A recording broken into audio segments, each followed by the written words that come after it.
안녕하세요. 건강 365 아나운서 최인경입니다. 갑자기 얼굴에 변화가 생길 수 있습니다. 안면신경 마비로 인한 문제인데요. 자고 일어났는데 한쪽 입가가 비뚤어져 있고 움직임이 어색해집니다. 눈꺼풀이 감기지 않는 듯한 느낌이 들기도 하죠. 갑자기 나타난 증상이라서 괜찮아지겠지 생각할 수도 있는데요. 후유증이 남지 않는 방법은 1차적으로 얼마나 빨리 치료를 시작했는지가 중요하고요. 재활 치료를 통한 훈련도 필요하다는 지적입니다. 안면신경 마비 증상을 완화하기 위한 재활 치료는 어떻게 진행되는 걸까요? 잠시 후에 알아봅니다. 그리고 흔히 경험할 수 있는 식곤증에 대해서도 살펴보겠습니다. 건강 365 브라운 아이드 걸스의 어쩌다 듣고 시작하겠습니다. KBS 라디오 건강 365 함께하고 계십니다. 우리 얼굴에는 많은 근육이 존재하고요. 근육을 움직이는 신경이 있는데요. 안면신경입니다. 그런데 안면신경에 문제가 생기면 마비 증상을 비롯해서 여러 장애가 나타날 수 있는데요. 갑자기 발생한 안면마비 증상을 완화하고 회복하기 위한 재활치료가 진행되기도 합니다. 경희대학교 병원 재활의학과 유명철 교수에게 도움 말씀 듣겠습니다. 교수님 안녕하세요. 네, 안녕하세요. 경희대병원 재활의학과에서 근무하고 있는 유명철입니다. 반갑습니다. 네, 반갑습니다. 우리 얼굴에 근육이 아주 많죠? 네, 그렇습니다. 우리 얼굴에는요, 한 40개 정도의 근육이 아주 복잡하고 섬세하게 얽혀 있습니다. 다른 몸의 근육들과는 달리 안면 근육은 뼈가 아니라 피부에 직접 이렇게 붙어 있어서요. 아주 미세한 감정의 변화까지도 겉으로 드러낼 수 있는 독특한 구조를 갖고 있습니다. 네. 그런 근육들이 하는 일이 구체적으로 그럼 뭔가요? 안면에 있는 근육이니까 가장 먼저 떠오르는 건 역시 표정이겠죠. 미소를 짓거나 눈을 깜빡이고 화를 내고 이런 우리의 감정을 전달하는 그런 핵심 역할을 하는 게 안면에 있는 근육들입니다. 하지만 그게 다가 아니죠. 정확한 발음으로 말을 하고 음식을 입안에서 이렇게 굴리고 씹고 삼키고 하는 등의 우리가 먹고 소통하는 그런 생존 기능에도 굉장히 필수적인 근육들이 되겠고요. 이런 근육이 마비가 되면 당장 밥 먹는 것부터 대화하는 것까지 일상이 무너지게 될 수 있겠습니다. 네. 그러니까 안면 근육을 움직이는 신경이 안면신경이잖아요. 이제 말씀하셨듯이 안면신경에 장애가 오면 우리 이제 일상이 무너질 정도의 여러 가지 좀 어려운 점들이 생기게 되는데요. 일단 한쪽 얼굴에 마비 증상만 나타나는 건 아니던데요. 예, 맞습니다. 그 안면신경은요, 뇌에서 나와서 측두골이라고 하는 귀 주변의 좁은 뼈의 통로를 지나게 되거든요. 그래서 그 통로를 지나서 얼굴 전체로 퍼지는 아주 다재다능한 신경이 되겠습니다. 이 신경의 문제가 생기면요, 혀 앞쪽, 그러니까 혀 전체 앞쪽 3분의 2에서 맛을 느끼는 미각 소실 증상이 발생할 수가 있고요. 평소 우리가 이렇게 말할 때 평소 소리보다 훨씬 더 크게 들리는 청각과민 증상이 생길 수도 있고, 그리고 눈물샘과 침샘 조절이 조금 덜 되고 분비가 잘 안 돼서 나타나는 분비장애 등이 함께 올 수 있습니다. 그리고 또한 눈꺼풀이 감기지가 않아서 발생하는 그런 안구 건조증도 아주 흔한 문제로 나타날 수가 있겠습니다. 네. 그러니까 미각, 청각에 문제가 생기고 또 눈물샘, 침샘 분비에 장애가 생긴다고 하셨는데 눈꺼풀이 감기지 않으면서 오는 불편으로 안구 건조증도 생기는 거네요. 네, 맞습니다. 또 침샘 분비가 떨어지는 건 어떻게 이해하면 될까요? 눈 둘레근이 마비되면 앞서 말씀드린 대로 눈꺼풀이 감기지 않으면서 안구 건조증이 생기죠. 이는 이제 안구가 공기에 계속 노출이 돼서 눈물이 마르게 되고, 심하면 각막 손상이 될 수 있고 시력 저하로 이루어지는 경우가 굉장히 다양하고, 따라서 안구 건조증이 발생합니다. 그리고 앞서 말씀해 주신 그런 안면신경이 침샘 분비 신호도 좀 보내길 수가 있는데 이 많이 마르는 그런 구강 건조증이 생겨서 음식을 씹을 때나 삼킬 때 아주 큰 불편함을 환자분들이 호소하게 됩니다. 네. 그런데요, 안면신경 마비를 생각할 때 뇌졸중과 연관된 중추성 그리고 또 말초성으로 구분되지 않나요? 네, 아주 정확한 말씀이신데요. 네. 안면마비 치료의 가장 첫 걸음은 이것이 이제 뇌의 문제인 중추성, 우리 흔히 얘기하는 뇌졸중이라고 하죠. 네. 이게 중추성인지 아니면 뇌에서 얼굴 말초로 가는 신경 가닥의 문제인 말초성인지를 구분하는 게 굉장히 중요하겠습니다. 그래서 중추성인 경우는 특히나 뇌경색 혹은 뇌출혈의 신호가 될 수 있기 때문에 이 둘을 감별하는 것은 굉장히 중요하다고 볼 수가 있겠습니다. 네. 그럼 중추성, 말초성으로 구분되는 원인과 상관없이 증상은 좀 비슷한가요? 비슷해 보일 수 있는데요. 네. 아주 결정적인 차이가 한 가지 있습니다. 거울 앞에 서서요. 네. 우리가 이마 주름을 확인해 보는 것이거든요.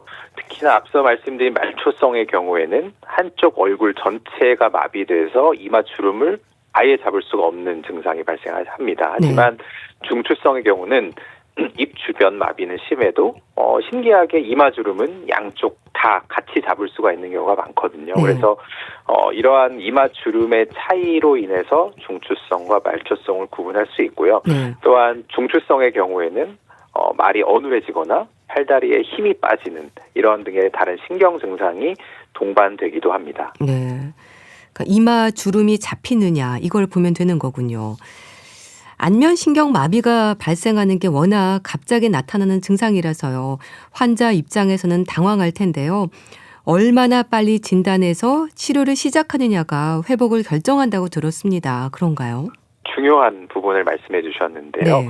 안면마비는 집에 불이 난 상황이랑 비슷하다라고 생각하시면 됩니다. 네. 그래서 불길이 더 번지기 전에 빨리 진압해야 우리가 피해를 줄일 수 있잖아요. 그렇죠. 빠른 진단과 조기 치료가 이런 후유증을 좀 줄일 수 있고 회복 가능성을 높이는 굉장히 중요한 요소가 되겠습니다. 네, 그러니까 빠른 진단과 조기 치료가 중요하다고 하셨는데 흔히 말하는 골든타임이 있는 거네요.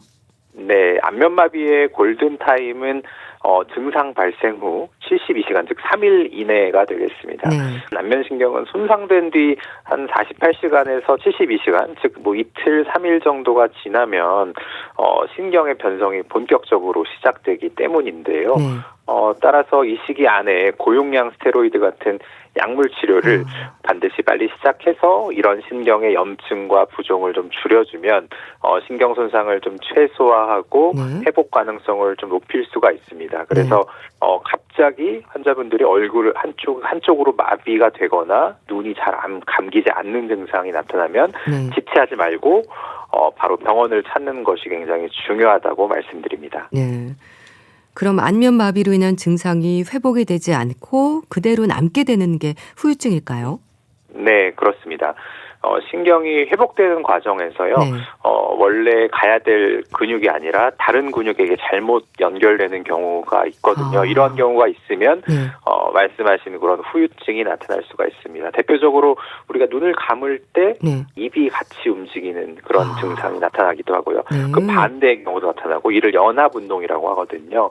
이런 연합운동의 발생이 대표적인 안면마비로 인한 후유증일 수가 있고 또한 근육이 아주 뻣뻣하게 이제 굳는 안면 구축이 일어날 수가 있고 그리고 밥을 먹을 때마다 눈물이 자꾸 흐르는 그런 특징을 갖고 있겠습니다. 네.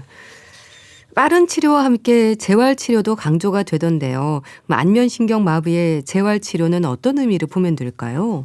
네, 그 안면 재활 치료는 사실 우리가 단순히 헬스장에서 근력에 힘을 키우거나 이러한 운동이 절대 아니거든요. 그래서 뇌와 신경이 다시 올바른 연결을 찾도록 돕는 그런 신경 근육 재훈련의 과정이라고 보시면 되겠습니다. 그래서 신경이 회복되는 동안에 근육이 굳지 않도록 관리를 하고 앞서 말씀드린 잘못된 연결, 연합운동이라고 했죠. 이런 연합운동이 생기지 않도록 뇌가 근육을 정밀하게 조절하는 법을 다시 학습하게 그런 돕는 게 안면마비 환자에서의 그런 재활치료가 되겠습니다. 네.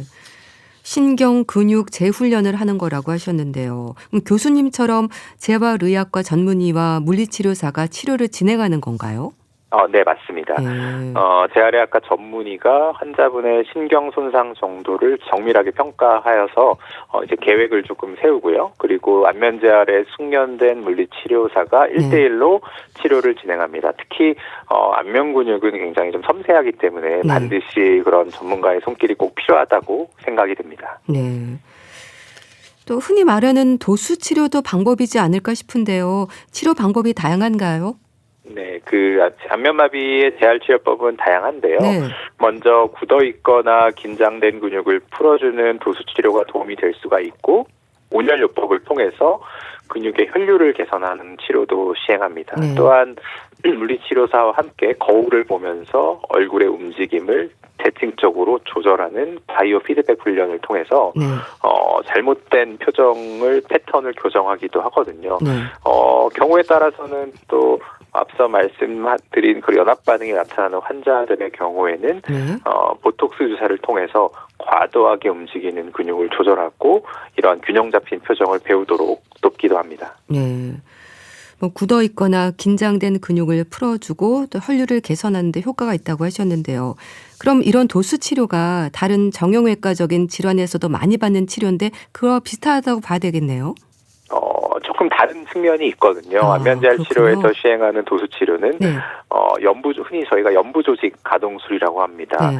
말이 좀 어려운데요. 사실 쉽게 얘기하면 굳어져 있거나 긴장된 얼굴 근육을 좀 부드럽게 이제 이완시켜서 네. 혈액순환을 돕고 근육이 또 이제 마비가 되면 짧아지고 단축이 되잖아요. 그래서 이러한 근육이 짧아진 환자들에 있어서 얼굴이 한쪽으로 당겨지는 그런 구축 현상을 예방하는 데 도움이 줍니다. 네. 하지만 얼굴 근육이 굉장히 매우 섬세하고 약하다고 말씀드렸잖아요. 네. 그래서 우리가 흔히 정형외과적인 도수 치료, 근골격계 통증 치료처럼 강하게 시행하는 것이 아니라 훨씬 부드럽고 네. 섬세하게 진행되어야 됩니다. 네. 그럼 안면신경 마비로 인한 후유증에서 눈과 입가가 같이 움직이거나 쪼이는 듯한 증상은요, 방치가 되면 점점 심해지나요? 네, 방치할 경우에 증상이 점차 고착화될 수가 있는데요. 네. 예를 들어서 식사를 하거나 하품을 할 때 입을 움직이면 눈이 같이 감기거나 조이는 느낌이 들거나 네. 또 반대로 눈을 감을 때 입이 움직이는 이러한 이런 현상이 연합운동이라고 말씀을 드렸잖아요. 이러한 증상은 손상된 신경이 회복되는 과정에서 이제 원래 가야 될 근육이 아니라 다른 근육과 잘못 연결되면서 발생한 결과입니다. 그래서 이를 방치한 채로 억지로 크게 웃거나 과도하게 표정을 연습하게 되면 잘못된 움직임 패턴이 강화되면서 얼굴의 비대칭이나 경직이 조금 더 심해질 수 있는 특징을 갖고 있겠습니다. 네. 안면신경마비의 상태도 급성기부터 만성기까지 시기가 다를 텐데요. 그럼 정도에 따라서 치료 방향이 또 달라지는 걸까요? 예, 굉장히 좋은 질문인데요. 네. 시기별로 완전히 다릅니다. 일단은 먼저 첫 번째 급성기에는 신경 손상을 막기 위한 아까 말씀드린 스테로이드 치료, 네. 약물 치료랑 눈 보호에 집중을 하고요. 그리고 절대 얼굴을 과하게 움직이면 안 됩니다. 네. 그리고 신경이 회복되기 시작하는 회복기나 만성기에 들어서야 거울을 보면서 대칭적으로 움직임을 맞추는 섬세한 훈련을 본격적으로 시작하게 되는 거죠. 그리고 필요시에는 보톡스로 이러한 주사 치료를 하면서 연합운동을 조절하면서 또 재활치료를 하는 것이 치료가 되겠습니다. 네. 또 특히 말초성 안면신경 마비에서 벨마비가 지적이 되기도 하던데요. 이거는 구분해서 얘기가 되는 의미가 있는 걸까요? 벨마비에 대한 설명도 주시면 좋겠는데요. 네, 벨마비는 특별한 원인이 확인되지 않는 그런 특발성이라고 하거든요. 우리가 특발성 안면신경 마비를 일컫는 말입니다. 네. 이는 전체 안면신경 마비 환자의 퍼센트로 따지면 절반 이상을 차지할 정도로 굉장히 흔한 형태가 되겠는데요. 정확히 원인은 아직 밝혀지지 않았지만 추정하기로는 바이러스 감염 등으로 인해서 안면신경이 이제 부어오르면서 발생하는 것으로 추정됩니다. 하지만 다행히 한 70에서 한 80% 정도의 환자들은 적절한 초기 치료를 받으면 후유증 없이 잘 회복되는 경우가 많거든요. 하지만 약 한 20에서 30% 환자는 앞서 말씀드린 그런 후유증이 남을 수가 있기 때문에 관리가 매우 중요하다고 볼 수 있겠습니다. 네. 벨마비에 대한 설명을 해주셨는데요. 관련해서 교수님이 벨마비 환자들의 데이터를 분석해서 예후도 확인을 하셨던데요. 어떤 내용인가요? 네, 저희 병원에서 1,300명 이상의 벨마비 환자 데이터를 분석해서요. 네. 치료 회복 경과와 어떤 예후 인자를 가진 환자들이 좋은 결과를 보이는지 이러한 연구들을 살펴봤는데 분석 결과 약 한 80% 이상의 환자가 6개월 내에 일상생활에 큰 지장이 없을 정도로 회복이 좋은 결과를 보였습니다. 네. 또 여러 임상 인자들을 분석을 해보면 상대적으로 젊은 환자이거나 그리고 초기 마비 정도가 심하지 않은 경우 그리고 우리가 흔히 알고 있는 뭐 당뇨, 고혈압 이런 고지혈증 이런 기저질환이 잘 조절된 환자에서 더 좋은 회복 경향을 보였거든요. 그리고 또 우리가 신경전도 검사 혹은 근전도 검사를 하는데 이런 검사에서 그 안면신경의 변성 정도가 90% 이상인 경우에는 좀 예후가 좋지 않은 경향이 좀 있었고 또한 스테로이드를 포함한 뭐 약물 치료를 72시간 내에 3일 이내에 시작할 때 회복 가능성이 더 높았다는 점도 데이터로 확인할 수 있었습니다. 네. 그럼 재활치료와 함께 약물 치료를 병행했을 때 예후가 더 좋았던 걸까요? 네, 두 가지 치료는 각각의 역할이 조금 다른데요. 네. 약물 치료는 발병 초기 단계에서 신경의 염증과 부종을 줄여서 추가적인 신경의 손상을 막는 것이 목적이고요. 그리고 재활치료는 회복 과정에서 얼굴 근육이 잘못된 방식으로 움직이지 않도록 교정해주는 치료입니다. 그래서 급성기에는 적절한 약물 치료가 굉장히 중요하고 도움이 됩니다. 그러니까 초기에는 스테로이드 약물 치료를 한다고 하셨는데요. 스테로이드와 항바이러스 제제에 대한 부작용이라든지 하는 부분은 걱정하지 않아도 됩니까? 두 가지 약을 함께 쓰는 것도 부담이 되지 않을까 싶은데요. 네, 좋은 질문이 되겠는데요. 의사의 처방에 따라서 한 단기간, 보통 한 일주일에서 열흘 정도 사용하는 경우에는 대부분 큰 문제는 되지는 않습니다. 먼저 스테로이드는 앞서 말씀드린 그런 초기 치료에서 굉장히 중요한 약제라고 했잖아요. 그래서 특별한 금기사항이 없으면 대부분의 환자에서 사용을 하게 됩니다. 또한 항바이러스 제제는 모든 환자에서 반드시 꼭 써야 되는 약은 아니고요. 증상이 굉장히 좀 심하다거나 아니면 필요하다고 판단되는 경우에는 추가적으로 처방할 수가 있겠습니다. 두 약 보통 한 일주일 정도의 그런 단기간의 치료이기 때문에 대부분 안전하게 사용할 수가 있고요. 다만 당뇨나 고혈압 같은 기존 질환이 있는 그런 환자분들 같은 경우는 상태를 확인하면서 용량이나 투약을 조절하게 됩니다. 그래서 전반적으로는 약물 치료로 얻을 수 있는 회복의 이득이 부작용의 위험보다 훨씬 크다고 보시면 될 것 같습니다. 안면마비 환자들의 재활 치료를 통해서 많은 경우를 보시잖아요. 안타까운 일도 있지 않으세요? 네, 가장 안타까운 경우는 초기 치료의 골든타임을 놓치는 경우가 되겠습니다. 또한 인터넷에서 떠도는 잘못된 정보를 보고 초기부터 과도한 얼굴 운동을 반복하다가 연합 운동이 좀 심해진 상태로 오시는 환자분도 좀 있거든요. 그래서 또한 효과가 충분히 입증되지 않은 전기치료, 전기자극 치료를 무분별하게 받다가 오히려 신경 회복 과정에 혼란을 주는 사례를 볼 때 좀 안타까운 마음이 들거든요. 그래서 안면신경은 굉장히 섬세하다고 말씀을 드렸기 때문에 초기에는 정확한 진단과 적절한 치료 방향을 잡는 것이 무엇보다 중요하다고 말씀드리겠습니다. 그럼 안면신경 마비의 후유증을 최소화하기 위해서 좀 강조하고 싶은 말씀 주세요. 일단 안면신경 마비 후유증을 최소화하려면 앞서 말씀드린 골든타임 내에 적절한 약물 치료를 받는 게 중요하고요. 또 초기부터 과하게 운동을 하거나 무분별한 그런 전기자극 치료는 피하시는 것이 좋습니다.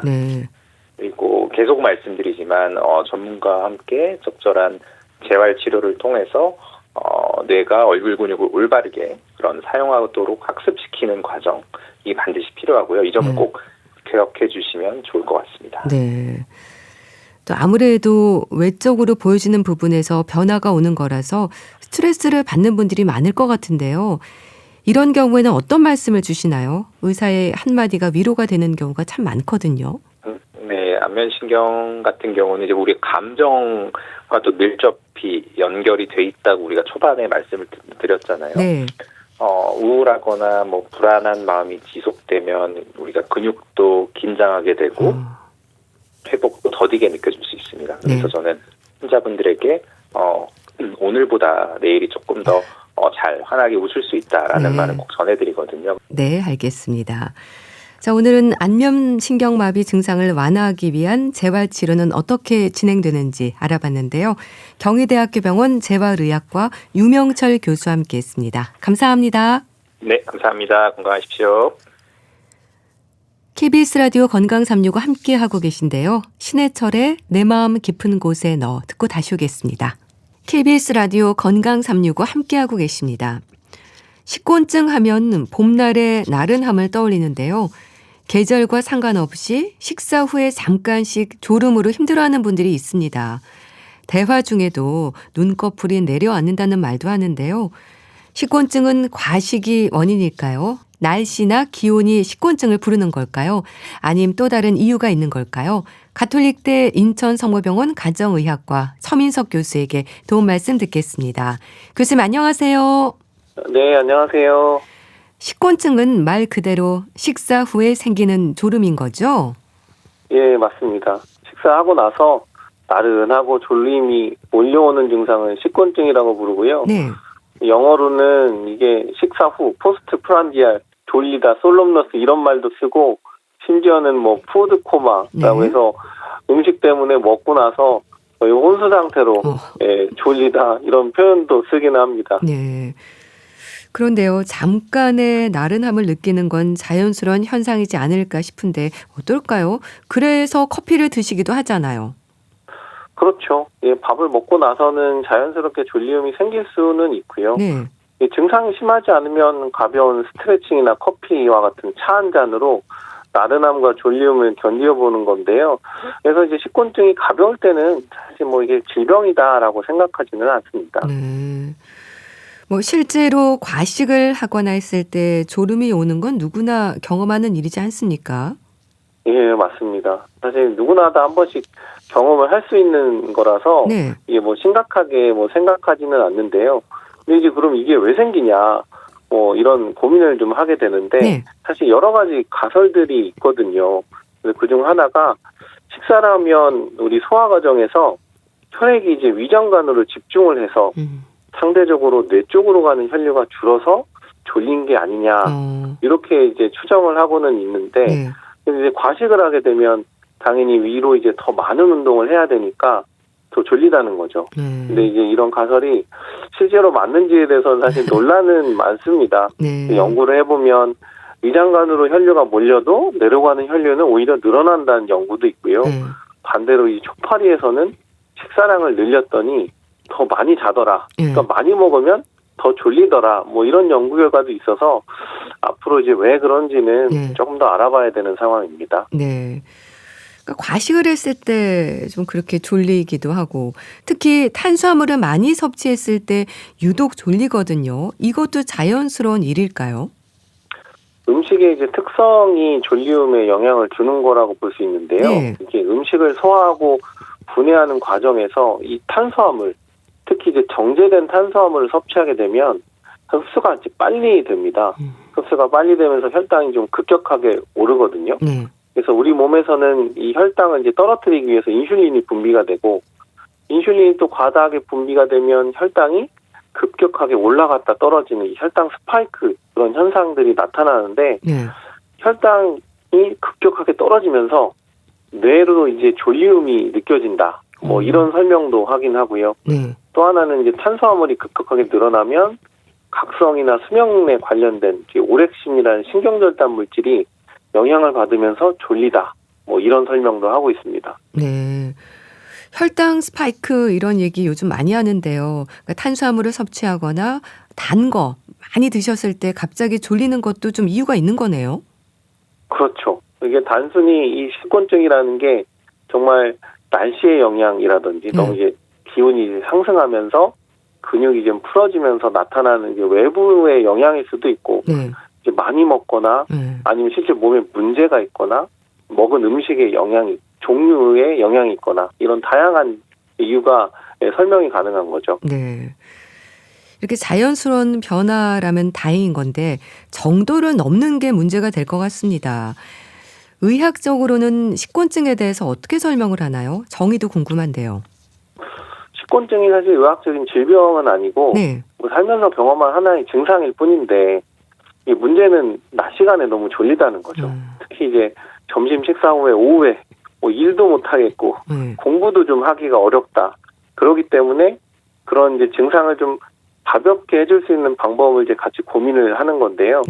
우리가 이제 그냥 단순히 밥 먹어서 식곤증 때문에 졸리다 이렇게 간단히 넘기는 건 아니고요. 혹시라도 이게 낮에 너무 졸린 이유가 밤에 이제 잠을 이제 푹 못 자는 상황은 아닌지, 아니면 수면과 관련된 여러 가지 질병들이 있는 건 아닌지. 뭐 당연히 밤에 잠을 잘 못 자거나 수면의 질이 떨어지면 낮에 졸리거든요. 그렇죠. 그런 부분들도 저희가 점검을 해야 되고, 이게 뭐 식사 후에만 졸린 게 아니라 계속 졸리다. 그러면은 혹시 갑상선의 문제나 아까 말씀드린 혈당 스파이크, 뭐 당뇨 이런 것들에 대한 동반 여부를 좀 확인하는 게 필요합니다. 네. 뭐 수면의 질, 갑상선 문제, 단순한 과식이나 폭식 여러 가지 지적을 해주셨는데요. 식곤증이 문제가 될 수 있는 경우를 조금 더 자세히 설명해 주세요.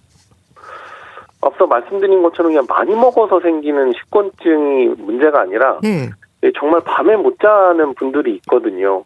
그래서 수면의 시간 자체가 짧은 분들, 아니면 수면과 동반되어 있는 뭐 수면 무호흡증, 포고리, 뭐 기면증, 특발성 과다 수면 같은 수면 장애가 있으면 오랜 시간을 자도 수면의 질이 떨어집니다. 그래서 낮에 졸리거든요. 이런 이제 수면과 관련된 문제가 있는지 확인을 하는 게 필요하고요. 간혹 보면 이제 신경 안정제를 쓰거나 수면제, 뭐 콧물약인 항히스타민제, 뭐 신경통증 약물들 이런 약을 써서 그 부작용 때문에 낮에 졸린 분들도 있습니다. 그런 분들은 이제 약을 좀 조절해야 되고요.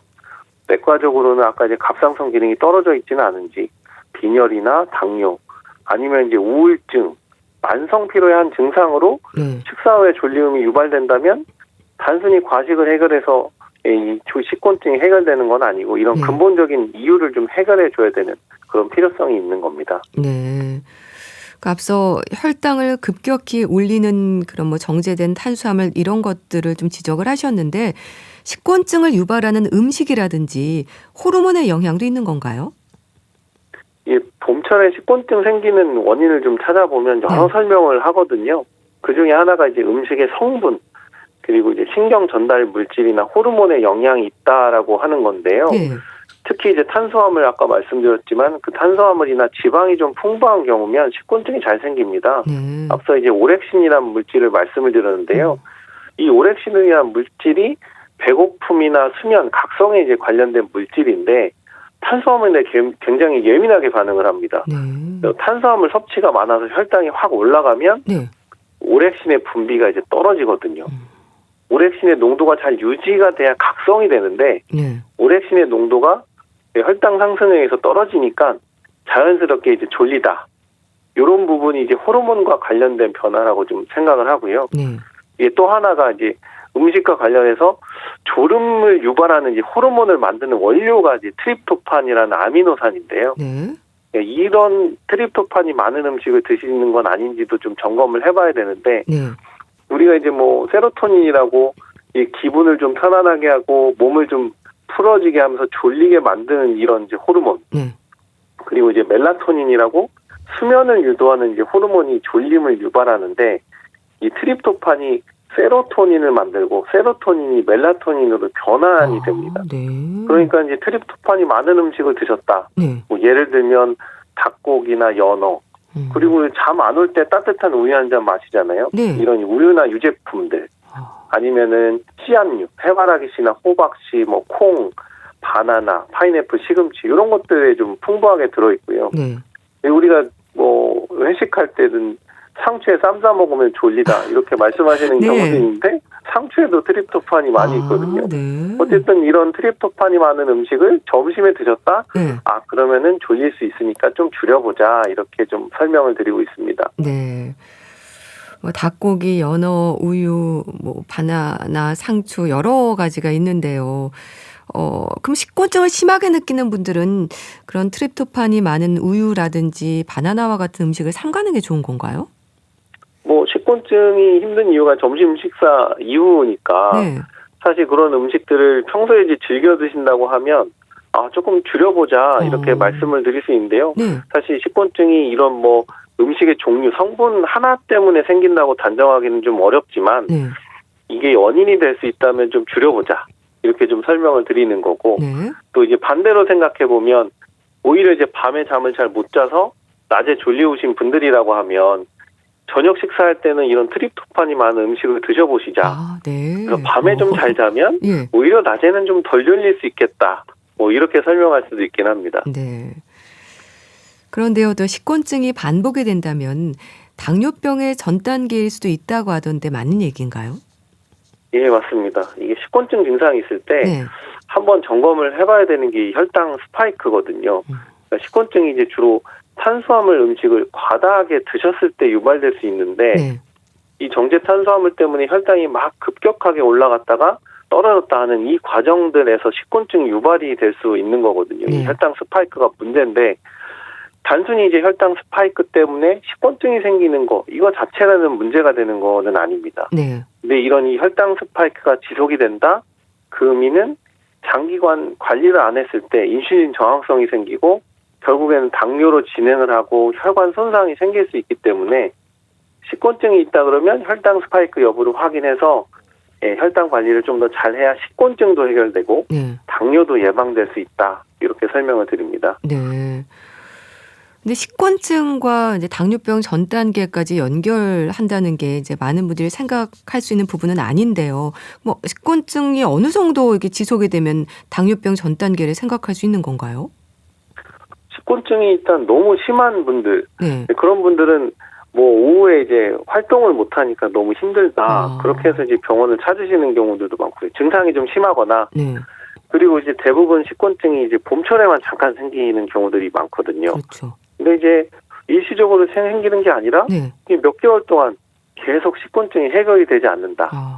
그리고 우리가 일반적으로 이제 낮에 졸릴 때 뭐 밤에 뭐 잠을 못 자고 피곤하고 이런 것들 다 개선했는데도 식곤증이 해결이 되지 않는다. 그렇다고 하면 혹시라도 혈당 관리가 잘 안 돼서 이렇게 식곤증이 생기고 그게 이게 관리가 안 되면 사실 당뇨로 갈 수 있는 가능성이기 때문에 장기간 증상이 심한 분들은 네. 한 번 정도 점검이 필요하다고 볼 수 있습니다. 네. 그러니까 일상생활에 불편을 느낄 정도라면 점검을 해볼 필요가 있는 거군요. 예, 맞습니다. 의학 용어는 아니지만 이제 혈당 스파이크라는 말이 유행처럼 지적되기도 했는데요. 혈당 스파이크와도 연관이 있을까요? 이게 좀 관심을 많이 가지시는 경우들이 많더라고요. 네. 사실 혈당 스파이크는 혈당이 급격하게 상승을 의미하는 의학적 상태에는 일단 맞기는 하고요. 네. 사실 의학 용어라고 보기는 좀 어렵고 그냥 현상 정도라고 이해를 하시면 되는데 이게 문제가 되는 거는 이게 유행이 되다 보니까 이게 진짜로 혈당 스파이크가 아닌데 혈당 스파이크처럼 이제 그런 이제 영상이나 이런 것들이 올라오는 경우들도 네. 사실은 많기는 하죠. 그래서 실제로 뭐 연속 혈당 측정기 이런 것들은 1형 당뇨 있는 분들의 혈당 관리할 때 좀 도움이 되는데 네. 이런 것들을 계속 측정을 하면서 혈당 스파이크가 있습니다. 조심해야 됩니다. 사실 조금 과도하게 불안감을 유발하는 그런 경우들이 사실 있었는데요. 네. 사실 뭐 정상 일반인들 같은 경우에 뭐 식곤증이 있다고 해서 혈당 검사를 자주 해보거나 뭐 연속 혈당 측정까지 할 필요는 없고 네. 식곤증이 심하다 그러면 이제 병원에 가서 한 번 정도는 혈당 검사를 받아보는 정도로 충분하다 뭐 이렇게 좀 말씀드리고 싶습니다. 네. 뭐 혈당과도 관련이 있을 수 있고요. 피곤한 건 간 때문이라는 말도 있는데요. 식곤증이 심하다면 간 건강을 살펴볼 필요가 있다는 건 어떨까요? 맞는 얘기일까요? 우리가 너무 TV에 많이 노출되다 보니까 피곤하면 간이 문제 아닌가 이렇게 네. 생각하는 경우들이 사실 많긴 합니다. 네. 일부 맞는 얘기는 한데요. 다만 이 식곤증이라는 거는 식사 후에 증상이 좀 몰려온다는 점에서 좀 차이가 있고요. 네. 간에 만약에 이상이 생기는 피로감이다. 그럼 이제 하루 종일 식사와 관련 없이 유발될 가능성이 좀 높습니다. 네. 물론 이제 피로감이 있다고 느끼게 되면 저희도 간 기능 검사는 간단하게 할 수 있으니까 네. 이게 간의 이상으로 식곤증이 심해지는 건 아닌지 확인은 해보는 정도라고 말씀드립니다. 네. 그렇다면은 특히 복부 비만이 있는 분들이 식곤증을 심하게 느낀다면 간 수치를 확인해야 한다는 말은 어떻게 이해하면 될까요? 우리 몸이 사실 신기하게 다 연결이 되어 있어가지고요. 네. 복부 비만이 있는 경우라고 하면 인슐린 저항성이 높고 혈당 스파이크가 생기기가 쉽습니다. 네, 그렇군요. 또한 이제 지방간이 동반이 되어 있는 경우도 있거든요. 네. 이럴 때는 이제 간 기능이 떨어져 있는 경우들이 있어서 사실 복부 비만이 있을 때는 혈당 문제, 간 기능의 문제도 좀 점검을 해봐야 되고요. 네. 한편으로는 또 이 복부 비만이 생기려면 평소에 과식을 많이 하게 되잖아요. 그렇죠. 특히 이제 복부 비만은 탄수화물 과다 섭취가 문제가 되니까 앞서 말씀드렸던 식곤증의 주요 원인이 탄수화물 과다 섭취. 이 기본적으로 문제가 되는 거죠. 네. 그래서 어쨌든 복부 비만 환자의 식곤증이 있다. 지방간으로 인한 간 기능 저하, 그거에 대한 이 피로감도 간 수치 확인이 필요한 부분은 맞습니다. 네. 그 식곤증 자체가 뭐 병이라기보다는 일종의 증상이라고 말씀 주셨는데요. 하지만 식곤증으로 인한 일상에서의 위험에 대해서는 조심할 필요가 있지 않을까 싶은데 어떨까요? 식곤증이 사실 병이 아니기는 하지만 네. 식곤증을 가장한 다른 이제 질환들이 동반되어 있는지 확인을 해야 되고 또 네. 관리가 필요하다는 점에서 좀 중요하고요. 네. 단순히 이제 식사 후에 졸리다고 해서 그냥 오후에 이제 일과할 때 좀 영향을 준다 뭐 이런 정도란 문제는 없는데 특히 이제 운전을 하시거나 위험한 작업을 할 때 졸리다 이거는 굉장히 위험한 문제이기 때문에 조심을 해야 되고요. 네. 그렇기 때문에 식곤증이 자주 심하게 나타난다고 하면 왜 생길까? 그 원인을 좀 일단 파악을 해서 조절을 해야 될 필요성이 있고 네. 어쩔 수 없이 나타나는 이 졸리움이라면 어떻게 우리가 이걸 대처할 수 있을까? 그래서 위험한 사고를 막을 수 있을까? 이런 부분도 관심을 가져야 됩니다. 네. 그러니까 식곤증이 좀 심하고 일상생활에 지장을 줄 때 병원을 찾게 되는데요. 그러면 어떤 검사를 하게 되나요? 진료실에서 주로 어떤 질문을 하는지도 궁금한데요. 일단 병원에는 식곤증보단 피곤하다고 해서 많이 오시거든요. 네. 그렇다고 하면 이게 하루 종일 피곤하신지 네. 아니면 식사 후에만 피곤하고 졸린지, 즉 이제 식곤증인지를 이제 구분을 먼저 해보고요. 네. 만약에 좀 하루 종일 피곤하고 졸리다 그렇다고 하면 밤에 이제 잘 주무시는지 네. 수면 관련된 이상들, 뭐 코골이나 기면증 같은 증상이 있는지를 일단 문진으로 확인을 하고요. 그 외에 이제 피로를 유발할 수 있는 동반 질환이 있는지, 뭐 갑상선 기능 이상이나 간 기능 이상이나 당뇨 이런 것들이 있는지도 확인을 해봅니다. 그리고 약도 꼭 확인을 해서 네. 졸리움을 유발할 수 있는 약이 있다고 하면 이제 그것도 이제 줄여보셔야 되고요. 네. 이렇게 대략적으로 환자의 상태나 동반 질환, 약물에 대한 확인이 이제 끝난 다음에 졸리움, 식곤증을 유발할 수 있는 그런 질환들이 있는지에 대한 기본 검사를 해보게 됩니다. 네. 그래서 질병에 대한 졸리움 여부를 이제 다시 한번 확인해 보는데 만약에 이런저런 검사에서 특별한 이상이 없다.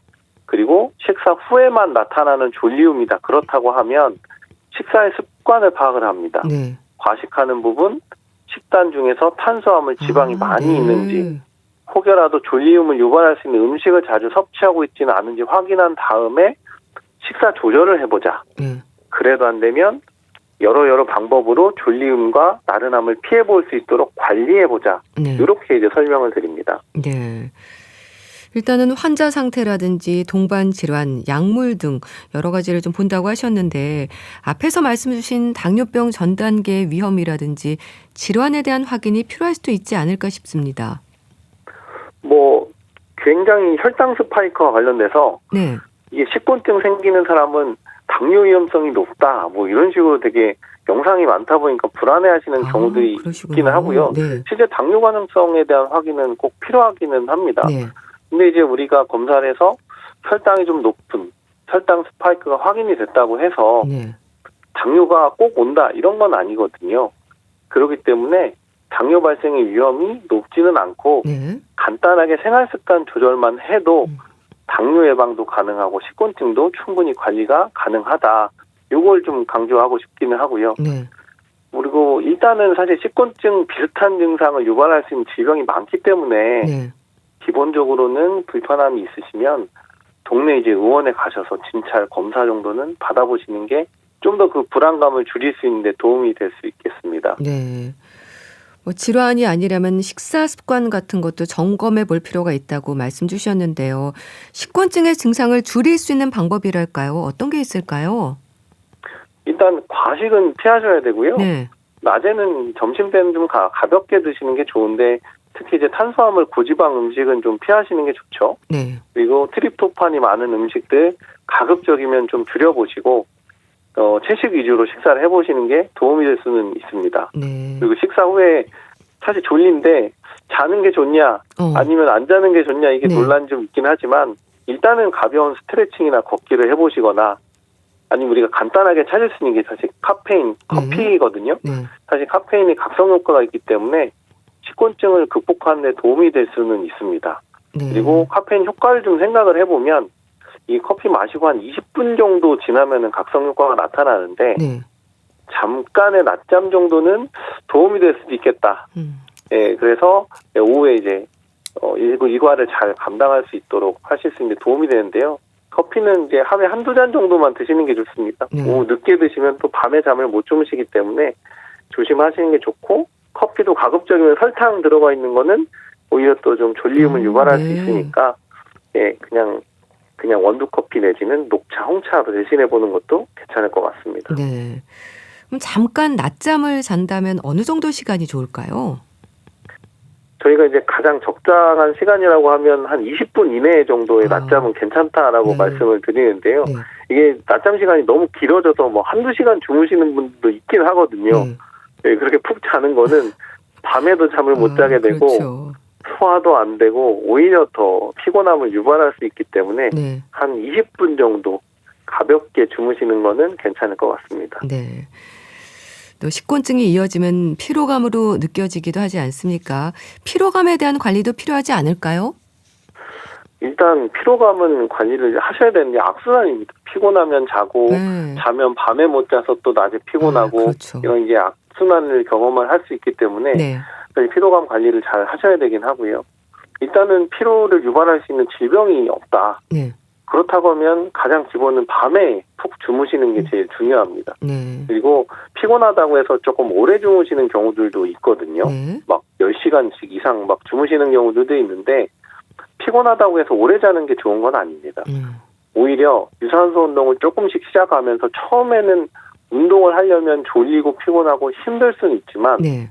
운동을 점점 늘려나간다면 결국에는 이제 궁극적으로 피로 해결에도 도움이 되고 네. 밤에도 이제 푹 주무시면서 낮에 상쾌하게 활동을 하실 수 있는 데 도움이 될 수 있습니다. 네, 알겠습니다. 자, 오늘은 식곤증의 원인과 관리에 대해서 말씀드렸는데요. 가톨릭대 인천성모병원 가정의학과 서민석 교수와 함께했습니다. 감사합니다. 네, 감사합니다. 모던 토킹의 You are my heart, You are my soul 보내드리면서 인사드릴게요. 건강365 아나운서 최인경이었습니다. 고맙습니다.